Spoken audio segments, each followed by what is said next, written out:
கோவையில் உள்ள தனியார் கல்லூரியில் ஒரு மாணவனை 20 மாணவர்கள் சேர்ந்து கட்டையால் அடிச்சியும் கத்தியால் குத்தியும் இரும்பு ராடால தாக்கியும் கொடூரமாக கொலை செஞ்சிருக்காங்க.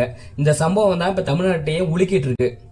வைட் அது என்ன தனியார் கல்லூரி? அந்த கல்லூரிக்கு வந்து பேர் இல்லையா அப்படின்னு சொன்னா பேர் இருக்கு. அந்த கல்லூரியோட பேரு இந்துஸ்தான் பொறியியல் கல்லூரி. கோயம்புத்தூர் உள்ள எல்லாருக்குமே தெரியும். மெயின் ஸ்ட்ரீம் மீடியால வந்து எல்லாருமே வந்து தனியார் கல்லூரி தான் பயன்படுத்தாங்க. கல்லூரியோட பேரை வந்து சொல்ல மாட்டாங்க. இதே அரசு பள்ளியா இருந்துச்சு, அரசு கல்லூரினா கக்கூஸ் வரைக்கும் கொண்டு போய் கேமரா வைப்பாங்க. மற்ற இதில் சொல்ல மாட்டாங்க. என்ன பயம்னா அவங்க வந்து டிஃபமேஷன் கேஸ் போட்டுருவாங்க, அதை பத்தி அவதூறு பரப்புறாங்க, நஷ்டீடு கொடுங்க அப்படிங்கிற மாதிரிலாம் சொல்லிடுவாங்கிற ஒரு காரணத்தினாலேயே வந்து அதை போட மாட்டாங்க.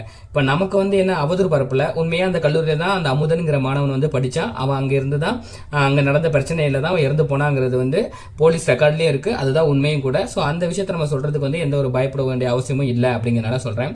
இந்த மாணவரோட உயிரிழப்பு சம்பந்தமா அவங்க அப்பா அம்மா என்ன சொல்றாங்கன்னா, கல்லூரி நிர்வாகம் வந்து என் பையன் கிட்ட வந்து இந்த கல்லூரியில எந்தெந்த மாணவர்கள்லாம் போதைப் பொருள் விற்பனையில வந்து ஈடுபடுறாங்க, யாரெல்லாம் போதைப் பொருளுக்கு அடிமையா இருக்காங்க அப்படின்னு சொல்லி தகவல்கள் கேட்டதாகவும், அதுல யாரெல்லாம் எந்தெந்த மாணவர்கள்லாம் இன்வால்வ்டுன்னு சொல்லிட்டு அந்த பேரை சொல்லி லிஸ்ட் சொல்லியிருக்கிறாரு என் மகன்.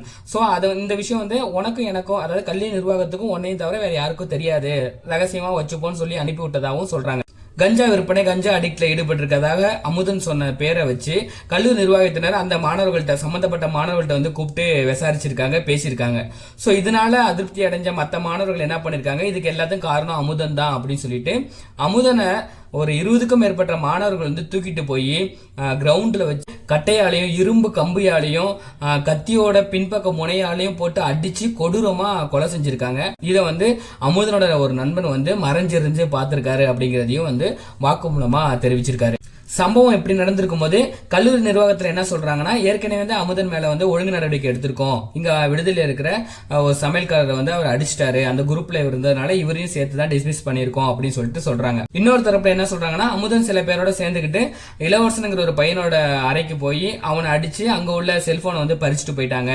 சோ இதனாலவே வந்து அங்க ஒரு செட் ஆஃப் பீப்புளுக்கும் அமுதனோட குரூப்புக்கும் வந்து இடையில வந்து சண்டை இருக்கு, கோஷ்டி சண்டை ஆல்ரெடி இருக்கு, அதோட தொடர்ச்சியா தான் இந்த மர்டர் நடந்து அப்படின்னு சொல்லி சொல்றாங்க.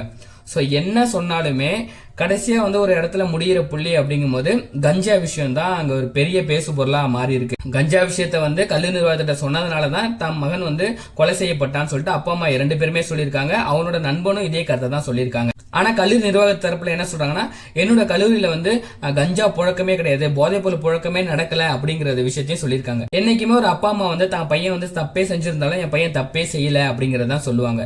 இதே மாதிரிதான் கல்லூரி நிர்வாகங்களும் சொல்லுவாங்க, கல்லூரியில என்ன நடந்தாலும் என் கல்லூரியில அப்படி நடக்காது, என் கல்லூரியில அப்படி ஒன்னே கிடையாது அப்படிம்பாங்க. ஆனா கல்லூரிக்குள்ள பாத்தீங்கன்னா எங்க பார்த்தாலும் வந்து எங்க அப்பா குதிரைக்குள்ள இல்ல அப்படிங்கிற மாதிரி tobacco free campus, no drugs, drugs free campus, drug பயன்படுத்துறது தண்டனைக்குரிய குற்றம் சொல்லிட்டு எங்க மூளை முடுக்க எல்லாத்தையும் வச்சிருப்பாங்க. ஏன்னா எங்க அங்க இருக்கோ அங்கதான் வந்து இந்த போர்டே வச்சிருப்பாங்க. அந்த தேவையே உருவாகுது. சரிங்களா? ஒரே ஒரு உண்மையை சொல்லணும்னா, ஊரறிந்த உண்மை, எல்லா மாணவர்களும் எல்லா ஆசிரியர்களும் அறிந்த உண்மைதான் இது. தமிழ்நாட்டில் எந்த கல்லூரியில் போதை புழக்கம், அதாவது குறிப்பா கஞ்சா போதை புழக்கம் இல்லை அப்படிங்கிறத சொல்லுங்க.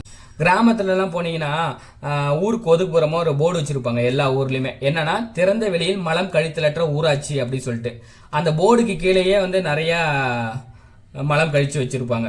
எல்லா ஊர்லயும் இருக்கும். அந்த போர்டு வைக்கிற இடமே அந்த இடமா தான் இருக்கும்.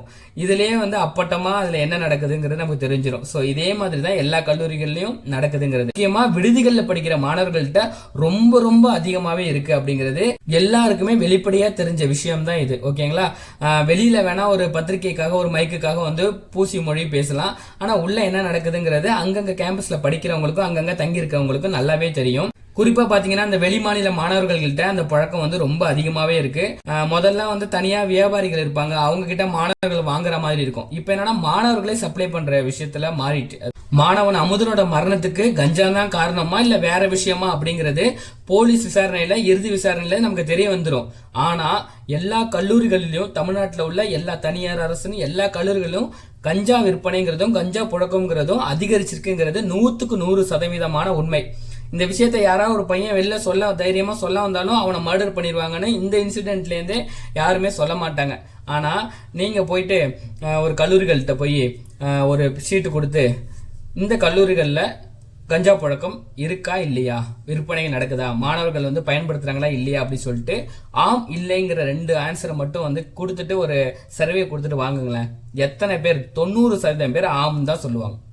10 பேர் வந்து இல்லைன்னு சொல்ல மாட்டாங்க, எனக்கு தெரியலன்னு தான் சொல்லியிருப்பாங்க. இப்ப திடீர்னு இந்த ரைடுலாம் நடக்கும். போலீஸ் என்ன பண்ணுவாங்க, திடீர்னு வந்து தனியார் கல்லூரிக்கு பக்கத்துல வந்து விடுதிகளில் போய் போலீஸ் வந்து ரைடு போனாங்க, நிறைய கஞ்சா பொட்டலங்களை வந்து பறிமுதல் பண்ணாங்க, சில பேர் விசாரிச்சு வார்னிங் பண்ணி திருப்பி அனுப்பிவிட்டாங்க அப்படிங்கிற மாதிரி நிறைய நியூஸ்லாம் வெளியில வரும். அதாவது ஆந்திரா, ஒரிசா அப்படின்னு சொல்லிட்டு வெளி மாநிலங்கள்லேருந்து பார்டர் தாண்டி தமிழ்நாட்டுக்குள்ள வந்து இங்க உள்ள முதலாளிகிட்ட வந்து அங்கிருந்து இடைத்தரகர்கிட்ட வந்து அங்கேருந்து சின்ன சின்ன பிசிறு சப்ளை பண்ற ஆள்கிட்ட கைக்கு போய் அப்புறம் வந்து மாணவர் கையில போயிட்டு அவங்க வாயில போய் அது புகையா போனதுக்கு அப்புறம் வந்து சர்ச் பண்ணுவாங்க நம்ம ஒரு போலீஸ்காரங்க வந்து எங்க இருக்குன்னு. எங்க எஞ்சி கொஞ்சம் கொஞ்சம் இருக்கும் பாத்தீங்களா, இத்தனை கிராம் கண்டுபிடிச்சேங்கிற அளவுக்கு அங்க கிலோ கணக்குல வந்திருக்கும், அதை கண்டுபிடிச்சிருக்க மாட்டாங்க. ஸோ இதெல்லாம் விட்டுட்டு எங்க இருக்கோ அவனை புகைச்சிட்டு இருக்க இடத்துல போயிட்டு ஈஸியா போய் எடுத்துருவாங்க. போலீஸ் வந்து எங்க இருக்கோ கடைசியா போய் சென்று சேர்ற இடத்துல போய் பிடிக்கிறது போலீஸ் இல்ல. இந்த தமிழ் படங்கள்ல கடைசியில போலீஸ் டபாரம் சுட்டுட்டு வருவாங்களா, அந்த மாதிரி கதையா இருக்கக்கூடாது. எங்கேருந்து வருதோ பார்டர்ல வச்சு பிடிக்கணும், இல்ல எங்கேருந்து வருதோ அட்லீஸ்ட் இடைத்தரகர் இருக்கிற இடத்துலயாவது போய் பிடிக்கணும். அங்கெல்லாம் பிடிக்க மாட்டேன், இங்கதான் வந்து பிடிப்பாங்க. உண்மையா சொல்ல போனா காவல்துறையினர் நினைச்சா பிடிக்கலாம். காவல்துறை தமிழ்நாட்டில் உள்ள எல்லா காவல்துறையினரும் மனசு வச்சா அவங்களால எங்கேருந்து கஞ்சா வருது, யார் யார் கஞ்சா கடத்துறாங்கிற எல்லா விவரமும் அவங்களுக்கு தெரியும். தெரிஞ்சேதான் இப்படி இருக்காங்க.